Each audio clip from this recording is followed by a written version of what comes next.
Okay, sorry. So there are 3 arenas in which you can differentiate, just quickly reviewing: content, process, and product. So the content, we said, is the input, and that's what we teach and how we give access. When possible, it is best to only differentiate ways to give access to the content and hold steady what you expect all students to learn.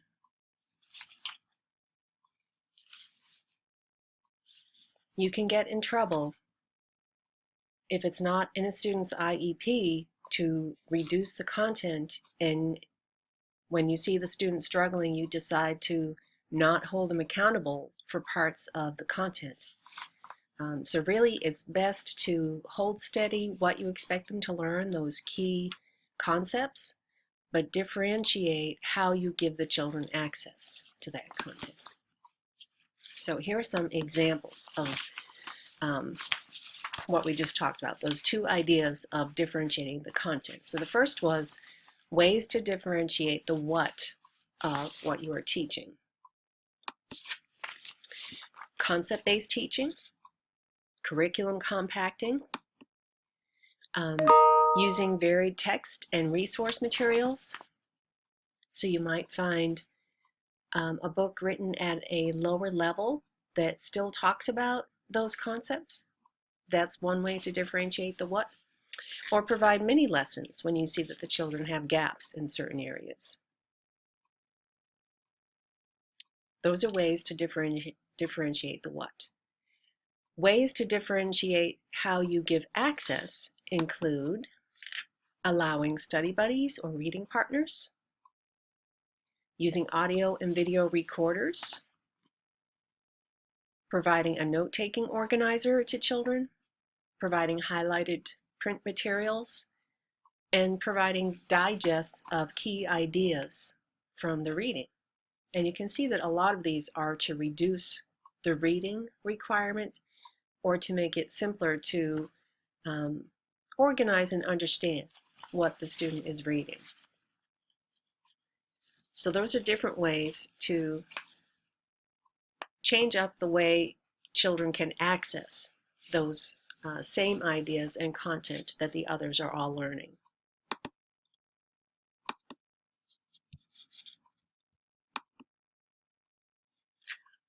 Two, and the reason why I have Tomlinson up there, by the way, is that Carol Tomlinson is the guru of differentiation. And so this content comes from her materials. So differentiating process, and we said process refers to ways that the students make sense of the key ideas and concepts that they're learning so that they truly understand. So by process, we mean activities that push the student along and allow him to make progress from the current level of understanding to a higher, more complex level. And process activities are focused on just one or maybe a couple of key skills or concepts of the unit at a time. So it's not a major assignment type of thing. Think of it more as a way for students to engage more deeply with the content. Some examples of process activities: learning logs, journals, graphic organizers, cubing, and we'll see one of those in class on Thursday, learning centers, interest centers, having the children role play. Think about when that might be appropriate when you're studying historical events, for example. Choice boards, mind mapping, and lab activities. All of those help children engage more deeply with the content and come to a better understanding of those ideas that you're teaching. The third area in which we can differentiate is product. And the idea here is to have students really engage with what they've been learning over a long period of time. So we're talking about the whole unit, or even a semester, and even sometimes the whole year. So the product rather is a way for students to demonstrate and for you, of course, to assess what they've learned, what they've understood about a topic or skill or the level of their knowledge in an area. This is not just a fun activity at the end of the unit.